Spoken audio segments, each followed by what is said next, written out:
ऐसे विश्वरूप जी को लाया गया। उन्होंने सबसे पहले इंद्र को नारायण कवच का उपदेश दिया, ज्ञान दिया उसका, कि जो भी नारायण कवच का पाठ करता है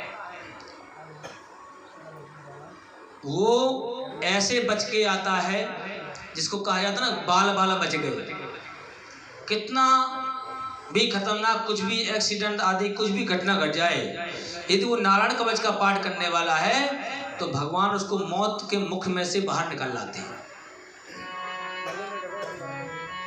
कुछ समय पश्चात इन्होंने इंद्र को पता चला कि विश्वरूप अब हैं तो सगे मामा उनके राक्षस, तो हवन कराते हैं और चुपके से आराम से वो दैत्यों के लिए भी आहुति दिलवा देते हैं। इंद्र को क्रोध आया, वज्र निकाला, तीनों सिर को काट दिया, विश्वरूप का वध कर दिया। अब इनको ब्रह्म हत्या लग गई। इंद्र चाहते तो ब्रह्म हत्या नहीं लगती उनको, लेकिन सम्मान किया, ब्रह्म हत्या को अपने ऊपर ले लिया।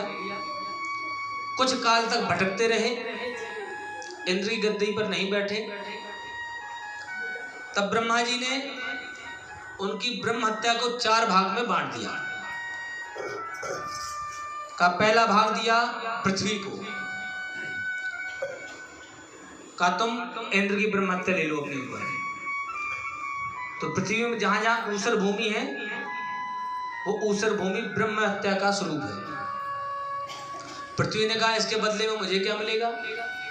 का हम ये वरदान देते हैं कि पृथ्वी में कितना बड़ा भी गड्ढा क्यों ना हो, समय आने पर धीरे धीरे करके वो गड्ढा भर जाएगा।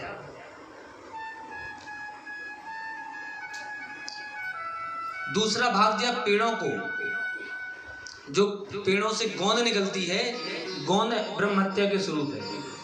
वही गोंद हम लोग लड्डू में डाल डाल के बढ़िया गोंद के लड्डू बन रहे हैं, खा रहे हैं, वैसे खाने योग्य नहीं है गोंद, ब्रह्म हत्या का स्वरूप है। वृक्षों ने कहा कि ब्रह्म हत्या तो हम ले लेंगे, उसके बदले में हमको क्या मिलेगा?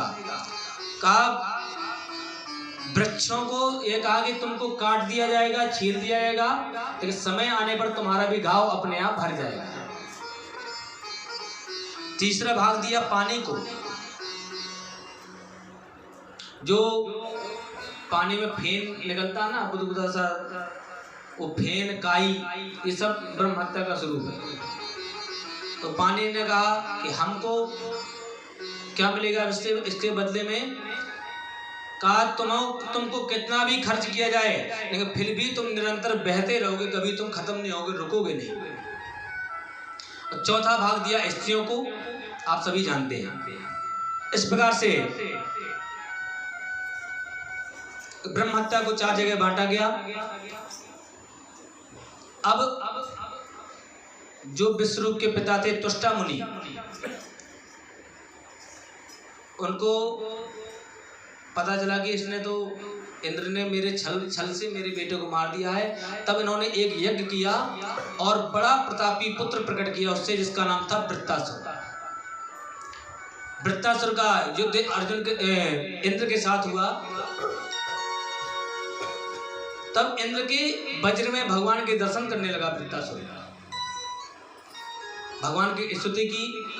उसके बाद जब युद्ध शुरू हुआ तो इंद्र ने वृत्तासुर के दोनों हाथों को काट दिया। तब बड़ा क्रोधित हुआ वृत्तासुर, इंद्र को वज्र के सहित निगल जाता है।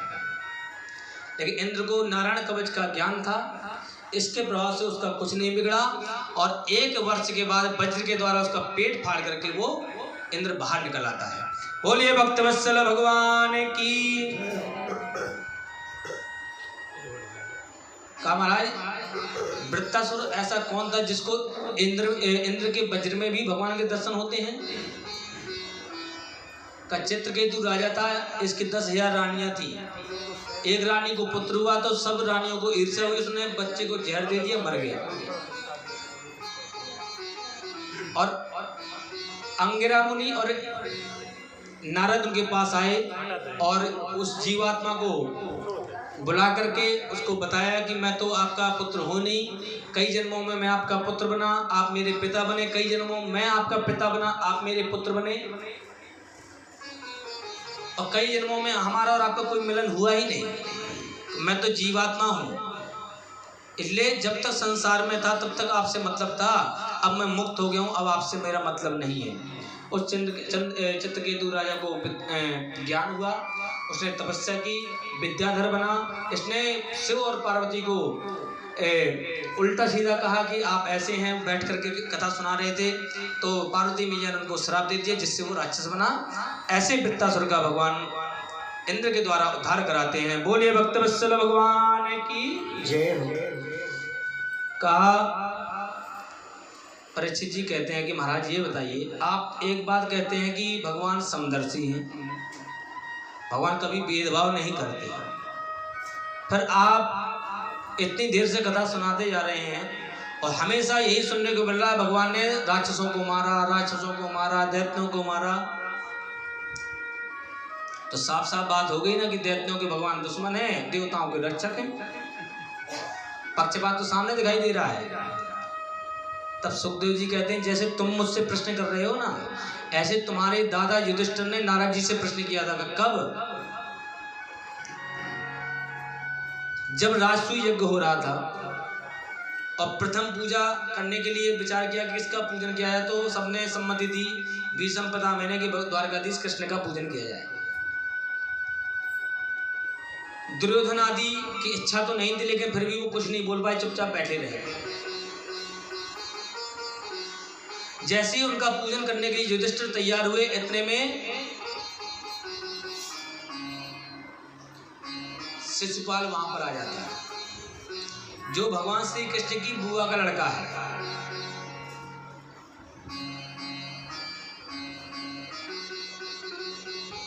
और वो गाली पकड़ना शुरू कर देता है।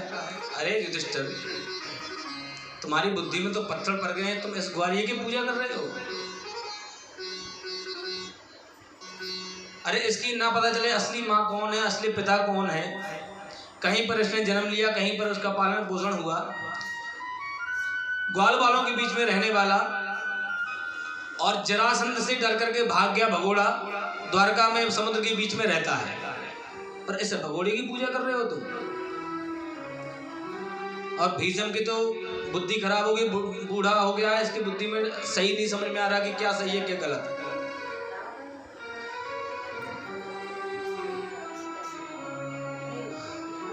तब अर्जुन और भीम दोनों लोग भगवान श्री कृष्ण से कहते हैं महाराज ये आपको गाली बकता जा रहा, आप कुछ क्यों कह नहीं रहे, कह क्यों नहीं रहे कुछ? नहीं कह सकते क्योंकि अपना है। पराया होता तो उसको अभी तक बता देते, लेकिन ये अपना है, अपने ही को नहीं कुछ कह पाते। अपना हमारे ऊपर कितना भी बुरा कर दे, लेकिन उसका कुछ नहीं कर पाते। का दूसरा होता तो उसके लिए रिपोर्ट करवा देते, FIR कर देते, कुछ कर देते, लेकिन अपने को नहीं कुछ कह सकते। तो महाराज एक गाली दे रहा, कुछ तो करो। का 100 गाली तो ये बासी मुंह रोज देता है, इसका रोज का नियम है इसका, लेकिन ये इतना होशियार है 100 से 101वीं गाली कभी नहीं देता। 100 गाली इसकी रोज की माँ पर 100 अपराध का। क्यों? का जब इसका जन्म हुआ तो इसका जब जन्म हुआ तो इसके 3 हाथ थे, वो 3 सिर और 2 हाथ थे, तो वो 4 हाथ। तो ब्राह्मणों ने कुंडली देखी का जिसके गोद में ये जाए, और जब इसके 1 सिर बचे 2 हाथ बचे तो समझ लेना उसके द्वारा ही इसकी मृत्यु है। अब बुआ के यहाँ लड़का हुआ तो हम भी देखने गए, वो भी जानबूझ करके सबके गोद में बच्चे को दें कि किसके गोद में जाकर के इसके हाथ गायब होते हैं। तो जैसे ही बलराम जी ने लिया कुछ नहीं हुआ, और जैसे ही मैंने लिया तो उसका 1 सिर और 2 हाथ ही बचे, सब गायब हो गए। तब मेरी बुआ जो सुत सरवा है वो आके कहते हैं बेटा क्या तुम अपने भाई को मार दोगे? कहा बुआ पहली बात तो यह मैं किसी को मारता हूँ ही नहीं, मैं किसी को नहीं मारता, लोग अपने दोषों के द्वारा ही मारे जाते हैं।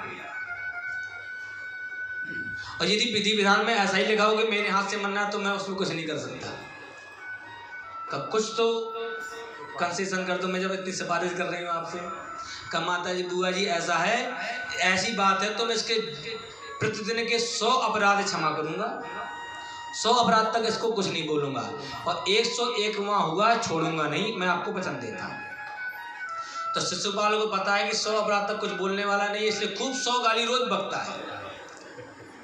लेकिन आज तो काल सवार हो गया, गाली देते देते जैसे ही 50 में पहुंचा, भगवान श्री कृष्ण ने कहा, हे शिशुपाल सिर्फ 50 बची हैं, सावधान। अरे कहा ग्वारिये अभी 150 और दूंगा। गाली देते देते जैसे 90 में पहुंचे, भगवान ने कहा सावधान सिर्फ 10 बची हैं। अरे कहा अभी 110 और दूंगा। और जैसे ही गाली देते 99 में पहुंचा,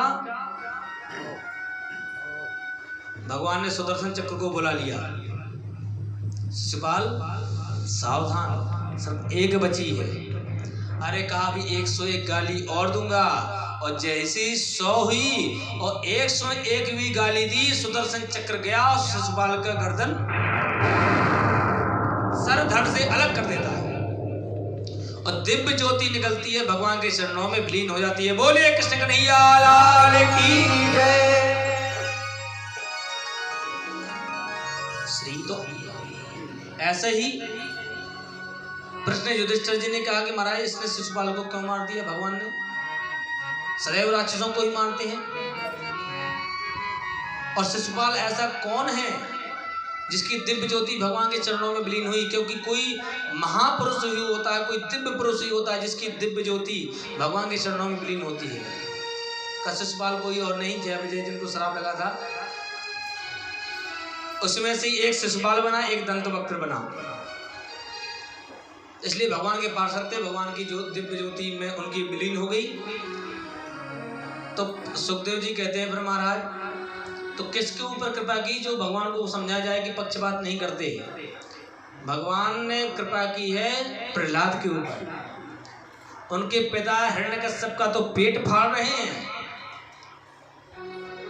और प्रहलाद को कृपा का वर्षण कर रहे हैं, जीभ लगा कर कपोलों को चाट रहे हैं भगवान। क्योंकि भगवान कहते हैं तुम मुझे जिस रूप में भजोगे मैं उसी रूप में आपको प्रणाम दूंगा, लेकिन भजो चाहे शत्रु बनाओ। और सबसे ज्यादा भजन तो शत्रु का ही होता है, मित्र का नहीं होता है। मित्र को तो समय समय पर कोई काम पड़ेगा तो याद कर लिया जाएगा। शत्रु, अरे मेरे साथ उसने ऐसा किया, मैं भूल नहीं सकता बात को। शत्रु को कभी नहीं कोई भूलता। तो भगवान का जितना ज्यादा स्मरण राक्षस कर ले इतना तो कोई भक्त नहीं करता होगा। का महाराज ये बात कैसी है? एक राक्षस के घर में भगवान का भक्त कैसे पैदा हो गया? तो का सुंदर सी कथा का वर्णन किया। जब हिरण्याक्ष का वध हो गया तो हिरण्यकश्यप ने विचार किया, अब ये नारायण मेरा दुश्मन है, शत्रु है, मैं इससे अपने भाई का बदला लूंगा। और जितने मेरे अंदर पावर है इससे काम नहीं होने वाला, इसलिए मुझे इसके लिए ज्यादा तप करना पड़ेगा। तो हिरण्यकश्यप अपने घर में कयाधु को कहता है कि सुनो, मैं मंदराचल पर्वत पर जा रहा हूं तप करने के लिए और मुझे समय लग जाएगा। ठीक है प्रभु, कोई बात नहीं, कर रहा हूं तपस्या। जैसे ही तपस्या करने के लिए गए तो गुरु बृहस्पति तोते का रूप बना करके वहीं वृक्ष में बैठ गए। और जैसे ही इसने ध्यान लगाया तो तोते ने नारायण नारायण कहना शुरू किया। अरे कहा अब शकुन हो गया, मेरे दुश्मन का नाम तोता बोल रहा है। अब बताओ इसकी बुद्धि कितनी खराब, भगवान का नाम सुन करके अब शकुन कह रहा है। भगवान का नाम लेकर के तो सब काम बनते हैं। इसने दूसरी जगह बैठा, वहां पर भी तोता पहुंच गया, नारायण नारायण कहा। उसने विचार किया आज का मुहूर्त ही खराब है, तो लौट करके घर वापस आ गया शाम को। कयाधु ने कहा महाराज क्या इतनी देर का तप होता हो गया तब? अरे कहा क्या बताएं। और जैसे ही मैं तप करने के लिए बैठा तो एक तोता आया और वो नारायण नारायण बोला। अब पापी आदमी नारायण कहाँ से बोलते, जीभ लड़खड़ा लड़खा के उसने बोल दिया नारायण। कयाधु ने विचार किया आज तो मेरे प्रभु ने भगवान का नाम लिया, अब चिंता मत करो, आज कई बार नाम बुलवा दूंगी मैं। अब काछी को कोई बात नहीं, अब आ जाइए, फिर दोबारा चले जाना। जैसे ही घर आए और उसने बढ़िया आज स्वयं भोजन बनवाया, खुद अपने हाथ से बनाया भोजन और खुद परोसना शुरू कर दिया। माताओं के अंदर सबसे बड़ी कला तो यही होती है कि पति से कोई बात मनवानी हो, महंगी वाली साड़ी लेनी हो, फिर देखो पति की कितनी सेवा होती है। बढ़िया बढ़िया व्यंजन बनाएंगे, अपने हाथ से परोसेंगी। वैसे साल भर भले ही ना मीठी बोल बोले, उस दिन बड़ी मीठी मीठी बातें करेंगी। अरे हम तो आपकी इतनी सेवा कर रहे हैं, वो भी खुश हो जाए, चलो आज कम से कम साल भर में एक बार तो मीठा बोली मुझसे। पता क्या चाहिए? का कुछ नहीं, पड़ोस वाली जो 5,000 की साड़ी लेके आई नहीं, वैसी थोड़ी उससे महंगी वाली साड़ी मुझे दिला दो, मैं भी उसको चढ़ाऊंगी साड़ी पहन करके। कयाधु ने भोजन परोसा और पूछा कि अच्छा महाराज ये बताओ, आप तप करने गए थे, क्यों वापस आ गए? अरे कहा बताया था कि वो अपशकुन हो गया। क्या अपशकुन? मुझे नहीं पता, मैं तो आपके लिए दरवाजा खोल रही थी, इसलिए मैं आपको देख करके इतनी खुश हो गई थी, मुझे ध्यान ही भूल गया आपने क्या कहा, मुझे नहीं पता। अरे कहा वही तो तोता ने कहा था नारायण नारायण, इसलिए मैं भाग आया। अच्छा अच्छा चलो ठीक है, कोई बात नहीं, आप फिर चले जाना। अब रात हुई तो उसको बिस्तर में लड़ाकर उसे पैर दबाना शुरू कर देती है। महाराज बताया नहीं आप क्यों लौट आए, तब करने से गए थे क्यों लौट आए? इतनी बार तो तुमको बता दिया कि मैं उस समय आपका भोजन परोस रही थी और तवे में रोटी जल रही, तो रोटी में ध्यान था इसलिए मैं सुन नहीं पाई आप क्या कह रहे थे महाराज, बताओ। तो गुस्सा आया हिरण्यकश्यप को, कहा वही तो नारायण नारायण नारायण, कितनी बार बताऊं? तो पूरे 108 बार उसने नारायण नारायण बोल दिया। भगवान की कृपा से उसी रात गर्भ आया कयाधु को, तो नाम के प्रभाव से वो बच्चा भगवान का भक्त हो गया। कुछ समय पश्चात वो फिर से तपस्या के लिए चला जाता है और मंदाचल में पहुंच करके ऊर्ध्व बाहु नभो दृष्टि पादांगुष्ठ शतान्विता, ऊपर को हाथ ऊपर को दृष्टि और पैरों के अंगूठे पर खड़े होकर के वो तपस्या करना शुरू कर देता है। इधर इंद्र को पता चलता है कि हिरण्यकश्यप मेरा दुश्मन है और एक दुश्मन उसके पेट में पल रहा है, उसकी पत्नी के गर्भ में, तो उसको मैं मार दूं, वो है ही नहीं। इंद्र उसको हरण करके कयाधु को लेकर के जाता है। नारद जी महाराज रास्ते में मिल जाते हैं। कहा इंद्रदेव कभी तो बुद्धि विवेक से काम लिया करो, ये तुम अपराध करने जा रहे हो? कहा क्यों? मेरा दुश्मन है, इसके गर्भ में इसको नष्ट कर दूंगा। कहा दुश्मन नहीं, भगवान का भक्त है, छोड़ दो। इंद्र क्षमा याचना करके चला जाता है। भगवान नारद जी महाराज गर्भ में पल रहे उस बच्चे को खूब ज्ञान देते हैं। समय आने पर उस बच्चे का जन्म होता है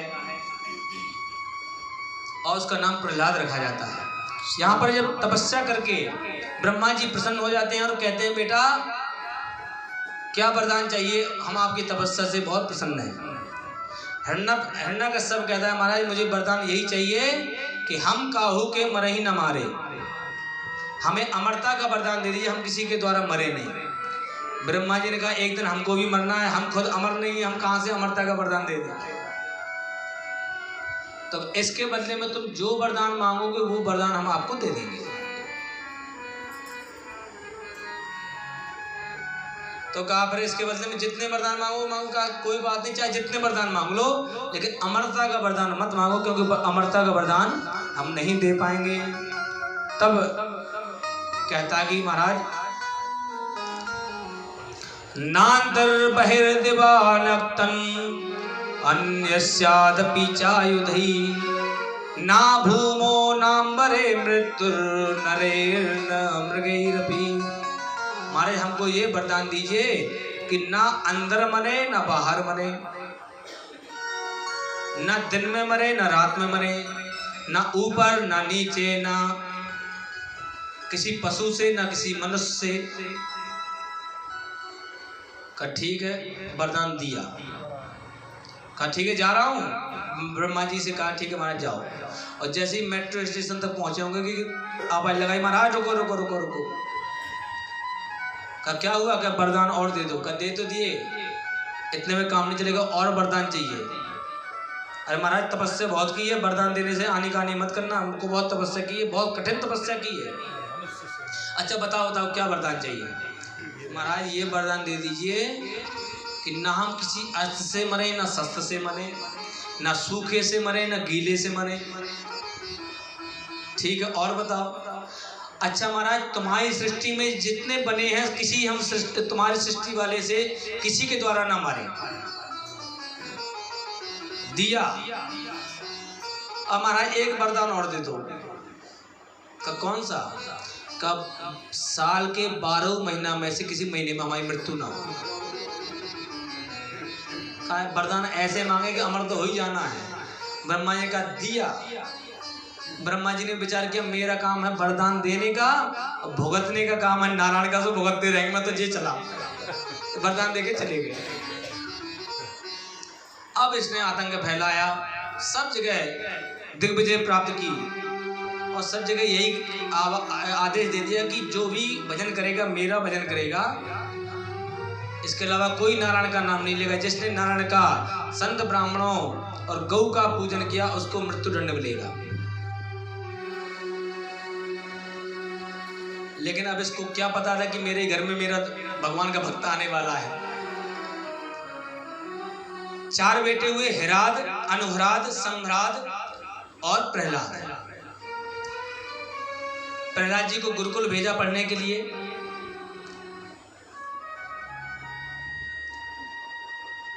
गुरुकुल में कुछ दिन पढ़ने के बाद जब घर आए तब हिरण्यकश्यप ने पूछा बेटा तुम क्या पढ़ के आए हो? पिताजी तत्साधु मन्ने सुरवर देहि नाम। यह जो शरीर हमको मिला है ये इसलिए नहीं मिला कि हम इसको बर्बाद कर दें, क्योंकि ये जो संसार सागर है अंधा कुआं है। लोग इस अंधे कुएं में गिरते जा रहे हैं। कब पानी वाले कुएं में कोई गिरेगा तो हो सकता बच भी जाए, वो अंधे कुआं में गिरने वाला बचता नहीं है। का अंधा कुआं कौन होता है? जो जंगल में होता है, यहाँ कोई जाता है और बहुत गहरा होता है, वहां तो गिरा बचने वाला नहीं है। ये संसार पिताजी अंधा कुआं है और इस अंधे कुएं में गिरने से बचना है तो भगवान के चरणों में प्रीति लगा लो, भगवान का भजन करो, इसी में सार है, इसी में उद्धार है। हिरण्यकश्यप ने विचार किया ये मुझे ज्ञान की बातें बता रहा है कि भजन करो, ये सीख के आया है। इतना छोटा बच्चा है, इसने थोड़ी सीखा होगा, लगता है गुरुजी ने भी सिखाया है। तो संड और अमर के जो है हमको बुलाया, क्यों हमारे बेटे को भजन भाव की बातें सिखा रहे हो? तो कहा महाराज ना मत प्रणीतम ना पर प्रणीतम। महाराज ना तो हम इसको पढ़ा रहे हैं, ना गुरुकुल में आकर के कोई दूसरा पढ़ा रहा है। तो कहा कौन पढ़ा रहा है फिर? कहा महाराज हमें तो लगता है ये पेट से ही सीख करके आया है। सही बात है, नारद जी ने सब सिखा दिया था। कहा ठीक है जाओ इसको दोबारा लेकर के जाओ, दोबारा सही से पढ़ाओ इसको। दोबारा ले गए, फिर पढ़ाया। कुछ समय बाद फिर लौट करके जब आए तो पिताजी से कहते हैं, पिताजी पूछते हैं कि बेटा ये बताओ कि क्या पढ़ा तुमने? कहा पिताजी इस बार तो मैं और अच्छी बात सीख करके आया हूँ। कहा कौन सी बात? कहा भगवान से मिलने के 4 साधन हैं, वो 9 सीढ़ी हैं। 9 सीढ़ियों में से एक सीढ़ी में भी यदि चढ़ गए ना तो भगवान 8 सीढ़ी उतर करके आपको गले से लगा लेंगे। अच्छा कौन सी सीढ़ी है वो? नवधा भक्ति का ज्ञान दे दिया कि प्रथम भगति संतर कर संगा। प्रथम भगति संतर कर संगा। दूसरी रति मम कथा प्रसंगा। दूसरी रति मम कथा प्रसंगा। प्रथम भगति संतर कर संगा। प्रथम संतन कर संगा। दूसरे रति मम कथा प्रसंगा। कहा श्रवणम कीर्तनम विष्णु स्मरणम पाद सेवनम अर्चनम। कहा आप भगवान की पूजा करो। का पहली भक्ति कौन है? का प्रथम भगत संतन कर संगा, सत्संग जो आप कर रहे हो, भगवान की कथा सुनना, सत्संग करना, भजन आदि करना, ये प्रथम भक्ति है। का पहली भक्ति में प्रवेश कर जाओ। 8 भक्ति भगवान 8 जो सीढ़ियां हैं उससे उतर के आपको गले लगा लेनी। तब बड़े क्रोधित हो गए हिरण्यकश्यप। कहा गुरुजियों को बुलाया, कहा ये सच सच बताओ तुम कौन पढ़ा रहा है इसको, ऐसी कौन सी बात कर रहा है।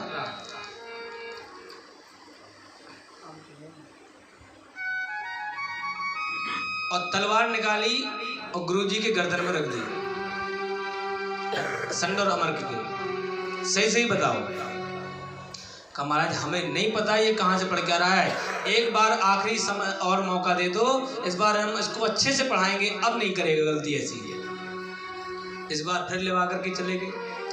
अब तो प्रहलाद जी ने क्या किया कि जितने वहाँ थे पढ़ने वाले, जितने स्टूडेंट थे वहाँ के गुरुकुल के विद्यार्थी थे, सबको बुलाया। कहा खेल तो बहुत खेलते हो,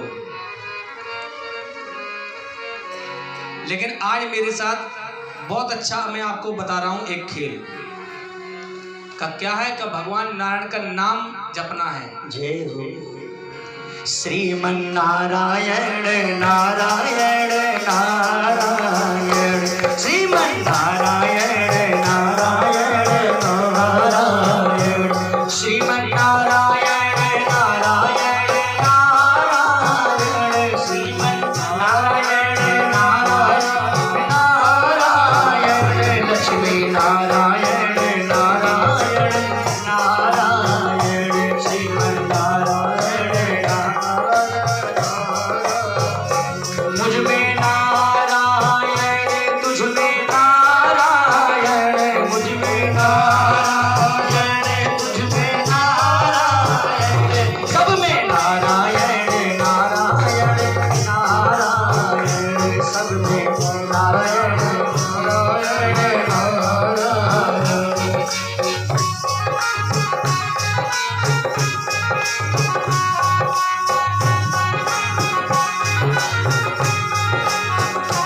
यहाँ नारायण नारायण नारायण, यहाँ नारायण नारायण नारायण, वहाँ नारायण नारायण नारायण, वहाँ नारायण नारायण नारायण, जहाँ देखो वहीं नारायण नारायण, जहाँ देखो वहीं नारायण नारायण, श्रीमन नारायण नारायण नारायण, श्रीमन नारायण नारायण नारायण, श्रीमन नारायण नारायण नारायण, श्रीमन नारायण नारायण नारायण, लक्ष्मी नारायण नारायण नारायण, लक्ष्मी नारायण नारायण नारायण, सबे नारायण नारायण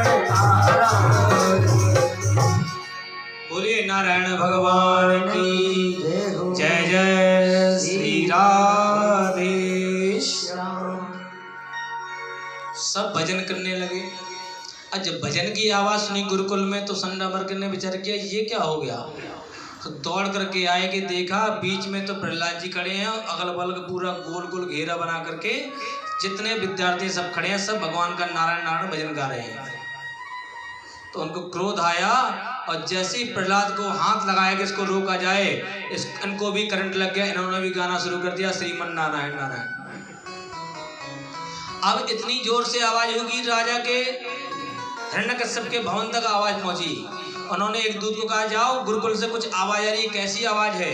तो दूत गए और जैसे ही देखा कि गुरुजी भी नाच रहे हैं, कहा अच्छा गुरुजी वहां राजा से कहते हो कि हमने कुछ नहीं सिखाया, खुद नाच रहे हो, यही सिखा रहे हैं। तो दूतों ने जैसे ही गुरुजी को हाथ लगाया तो उनको भी करंट लगा, ये भी नाचने लगे, ये भी गाने लगे। सेनापति को भेजा, उसने भी हाथ लगाया, वो भी नाचने लगा। अब हिरण्यकश्यप ने विचार किया जिसको भेज रहा हूँ कोई लौट करके वापस नहीं आ रहा, हो क्या रहा है। हिरण्यकश्यप ने कहा अब मैं ही जाता हूँ। और जैसे हिरण्यकश्यप पहुंचा और प्रहलाद जी को हाथ लगाया तो एक ठुमका भर लगाया और रुक गया। उसने भी एक ठुमका लगा लिया, नाच नाच के भगवान का भजन गा दिया, लेकिन थोड़े से गा पाया, वहीं पर बल्ब फ्यूज हो गया। क्यों कि ज्यादा पावर की लाइट थी और इसके अंदर कम पावर थे, कैपेसिटी कम थी, इसलिए ये रुक गया। अब सब सन्न रह गए कि क्या होगा। संडामर के भी विचार कर रहे हमें हो क्या गया था, हम क्यों नाच रहे थे। अब कहने लगे महाराज हमें नहीं पता ये कैसे हुआ। तो कहा अब इसको जिंदा नहीं छोड़नी, अब इसको मार डालो। तो मारने का प्रयास करवाया, पहाड़ों से फेंका, भगवान ने बचा लिया।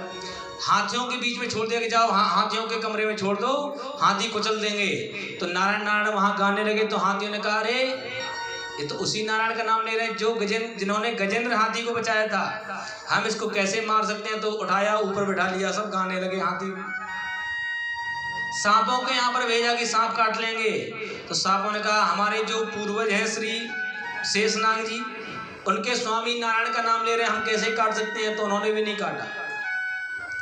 कई प्रयास करवाए, जहर पिलाया, भगवान भोलेनाथ जी आकर के जहर को पी गए। होलिका आई, कहा मुझे दो, मैं जलाऊंगी इसको, मेरे पास ये कपड़ा है, कपड़ा और करके बैठ जाती हूँ, मैं नहीं जलूंगी, ये जल जाएगा। सारे नगर में ढंडोरा पिटवाए, देखो कल जादू देखने को मिलेगी।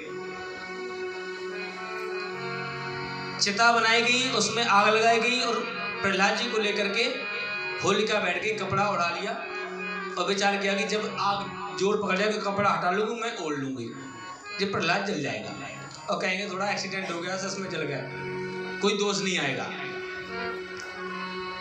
जैसे ही आग लगी तब ऋषियों मुनियों ने गिरी कंदराओं से भगवान को आवाज लगा दी, महाराज यदि आज आपका भक्त चला गया, कुछ उसका बिगड़ गया, तो हम आज से आपका भजन करना छोड़ देंगे, कभी भजन नहीं करेंगे। कैसे भी करके अपने भक्ति की रक्षा कीजिए, प्रहलाद की रक्षा कीजिए। भगवान ने कहा मैं भी, तुम कहो चाहे ना कहो, मैं भी अपने भक्ति को छोड़ नहीं सकता, उसकी रक्षा जरूर करूंगा। पवन देव को आज्ञा दी तो बड़ी जोर से आंधी चली और उस आंधी में वो कपड़ा होलिका के ऊपर से निकला और प्रहलाद जी के ऊपर पूरा लिपट गया और होलिका जल करके वहीं पर बोलिए भक्तवत्सल भगवान की जय। होलिका जल करके राख हो गई। प्रहलाद जी बिल्कुल साबुत बज के सामने। अरे जितने भगवान के भक्त थे सब नाचने लगे, गाने लगे, भजन गाने लगे, लेकिन जितने हिरण्यकश्यप के पक्ष के थे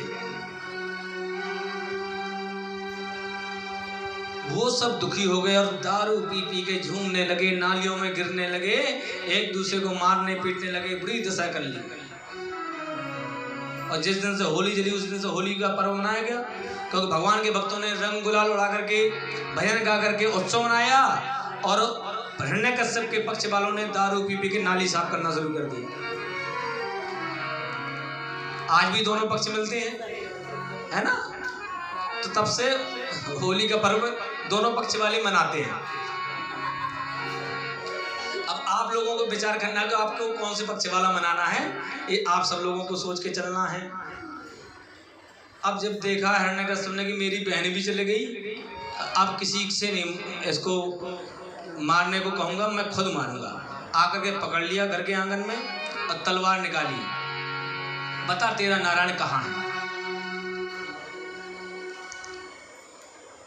तब प्रहलाद जी ने पिताजी को पिताजी कहना छोड़ दिया कि जिसने मुझे इतना मारने का प्रयास किया, मेरे भगवान के पीछे पड़ा हुआ है, ऐसा व्यक्ति पिताजी कहलाने के लायक ही नहीं है।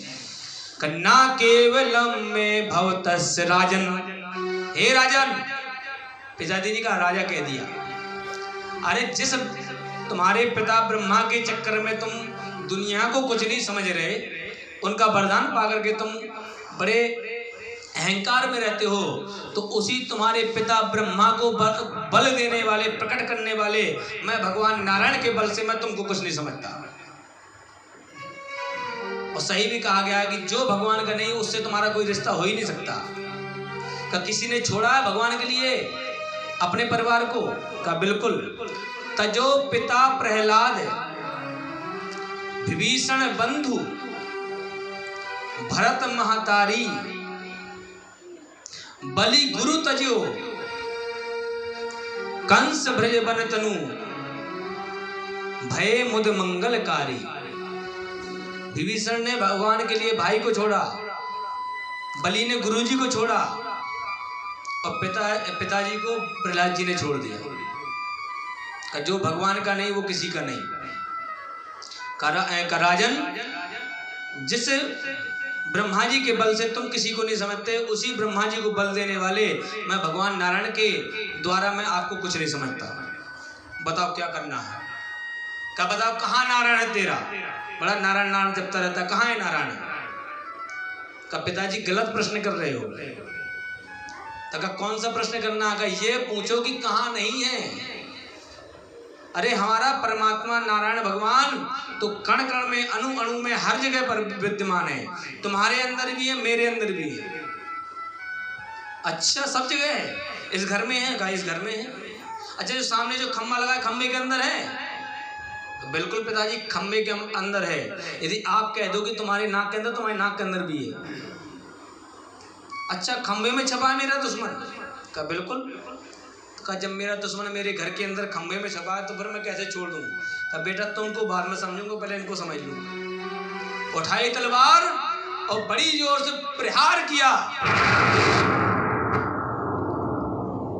तो खंभा फाड़ करके भगवान दिव्य स्वरूप में प्रकट हो गए। स्तंभे सभायाम न मृगम न मानुषम। ऐसा स्वरूप, ना मृग है, ना सिंह है, ना मनुष्य है। आधे सिंह हैं, आधे मनुष्य हैं। नर हरि नृसिंह भगवान प्रकट हो गए। बोले नृसिंह देव भगवान की जय। गगड़ गड़गड़ानो खम्भ फाटो चरचरानो, निकसो नर नाहर को रूप अति भयानक है। ककड़ कड़कड़ावे दसन जीभ लप लपावे, चितवत सरोज मानो अंग जात खानो। ऐसी बड़ी गर्जना होने लगता है, प्रलय हो जाएगा। उनकी गर्जना को सुनकर के जितने वहां पर और सैनिक थे सब बेहोश हो गए। हिरण्यकश्यप भी कांपने लगा कि ये कौन सा देवता है, तो मैं पहली बार देख रहा हूं।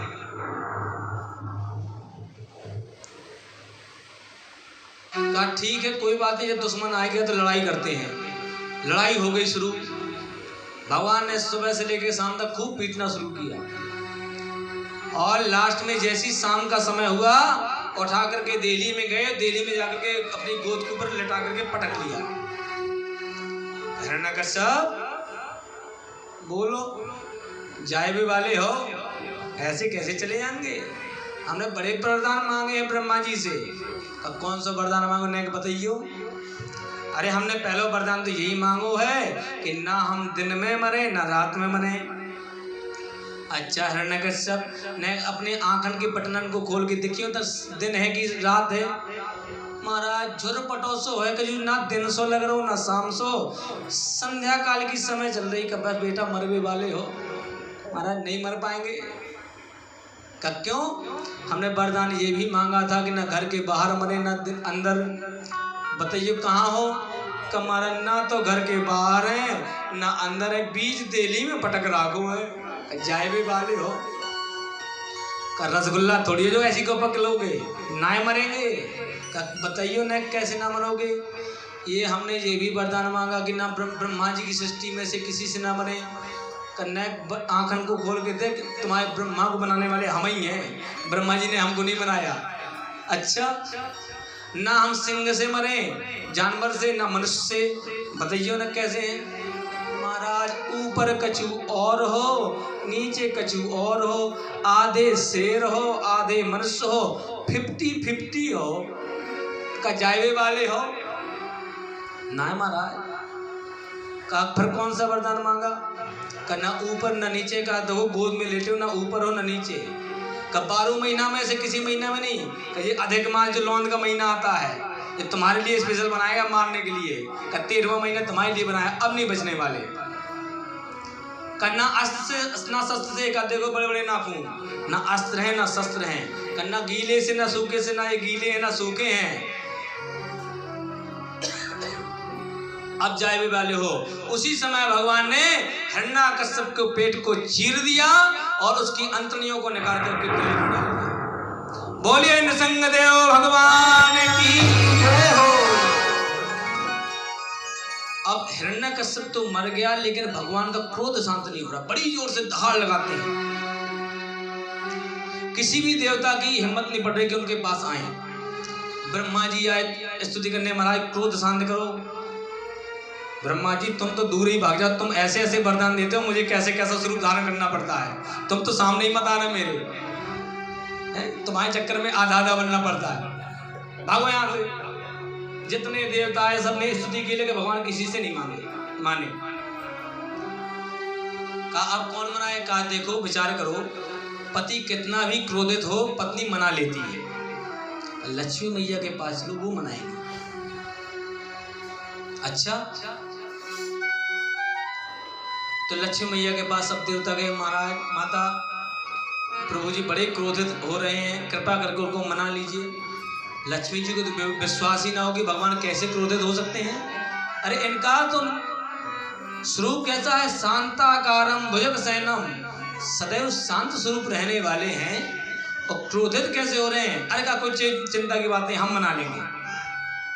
लक्ष्मी मैया ने 16 श्रृंगार किए, बढ़िया आरती की थाली सजाई, और छम छम छम छम करती हुई भगवान जी के सामने आई।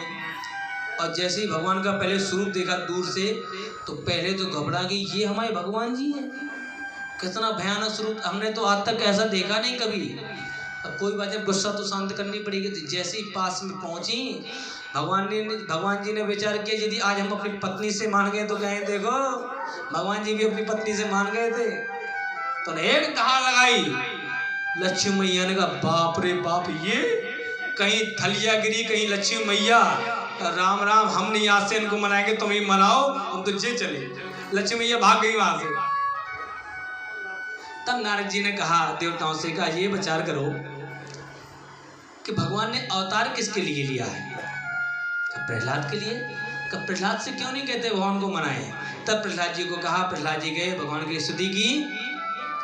प्रहलाद जी को देख करके भगवान रोने लगते हैं और उनका क्रोध शांत हो जाता है, और प्रहलाद को उठा करके गोद में बिठा लेते हैं और कहते हैं बेटा मुझे क्षमा कर देना।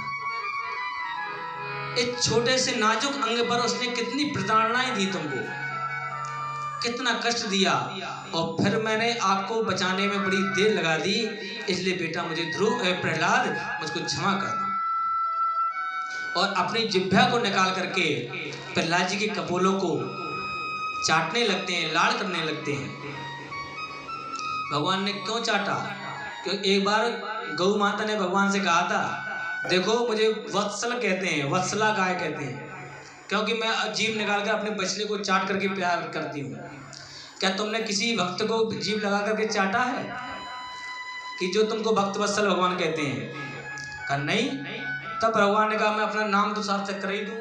तब नृसिंह रूप में जब प्रकट हुए तो प्रहलाद जी महाराज को जीभ लगा करके चाटना शुरू कर दिया। तब सब भक्तों ने वहां पर जो बैठे हुए सबने कहा, बोले भक्त वत्सल भगवान की जय हो। इस प्रकार से भगवान ने प्रहलाद जी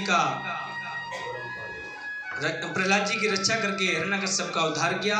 इन्हीं प्रहलाद जी के आगे वंश में इनके पुत्र हुए विरोचन के पुत्र हुए राजा बलि। राजा बलि